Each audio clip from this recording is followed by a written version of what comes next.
Je vais te dire une vérité qu'on n'aime pas entendre. Ton ami d'enfance, ce n'est plus le même gars. Ce n'est plus le gamin avec qui tu traînais pieds nus au dehors. Ce n'est plus celui qui copiait sur toi en classe. Il a grandi, il a changé, il a vécu. Et si tu continues à lui parler comme si rien n'a bougé, tu es en train de lui manquer de respect. Et ça peut détruire une relation que tu aurais pu garder pour ta vie. Dans cette vidéo, nous allons voir les 3 points clés pour lesquels tu dois respecter ton ami d'enfance ou quelqu'un que tu as vu il y a vraiment longtemps. Tu sais, on croit souvent que parce qu'on a connu quelqu'un avant, on peut continuer de le traiter comme avant. Mais non, le passé, c'est une histoire. Mais le présent, c'est une réalité.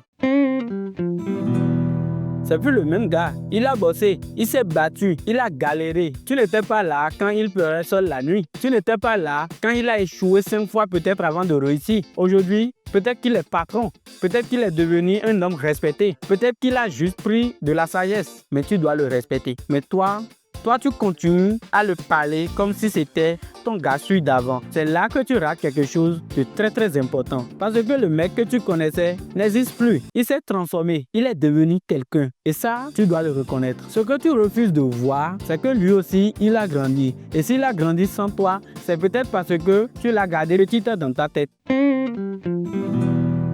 Tu as grandi avec lui, c'est vrai. Tu as dormi chez lui, c'est vrai. Mangé chez lui, vous étiez inséparables. Tout ça, c'est vrai. Mais maintenant, ça ne te donne pas le droit de l'appeler comme tu veux. Le respect ne se fait pas parce qu'on a partagé des souvenirs. Au contraire, il doit grandir avec le temps. Et si aujourd'hui, il est devenu quelqu'un de sérieux, quelqu'un que les gens respectent, pourquoi toi, son ami d'enfance, tu seras le seul à le rabaisser? Pourquoi toi, son ami d'enfance, c'est toi qui refuses de voir son évolution à travers le temps? Alors dis-moi, tu sais pourquoi beaucoup d'anciens amis ne se parlent plus? Parce qu'il y en a un qui a refusé l'évolution de l'autre et l'autre a juste pris ses distances.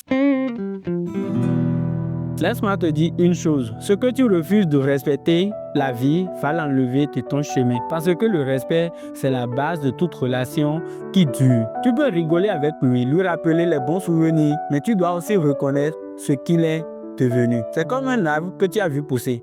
Tu l'as vu petit, fragile, et aujourd'hui, il donne de l'ombre, il donne des fruits. Tu vas rester là, lui dire, je t'ai vu, je t'ai connu quand tu étais qu'une graine. Non frère, tu profites de l'ombre, tu respectes l'arbre. C'est ça la maturité. Alors, c'est la même chose avec les humains. Le respect, c'est pas une faveur, c'est une reconnaissance. Et quand tu respectes ceux qui ont grandi, toi aussi, tu montes en valeur. Alors, si tu as un ami d'enfance, si tu as quelqu'un que tu as connu dans ses débuts, regarde-le bien aujourd'hui. Regarde qui il est devenu et pose-toi la question suivante. Est-ce que je le respecte vraiment? Parce que sinon, tu es peut-être en train de saboter la plus belle relation que tu avais. Le passé, c'est sacré, mais le présent, c'est ce que nous devons honorer. N'attends pas qu'il parte pour dire il a changé. Sois celui qui le reconnaît, pas celui qui le rejette. Si cette vidéo t'a parlé, abonne-toi, laisse un like et surtout, tag un ami que tu respectes toujours, même après toutes ces années. En réalité, c'est ça les vraies relations. Du respect, de l'évolution et de la reconnaissance. Alors n'oublie pas ces 3 points que nous venons d'aborder et ciao.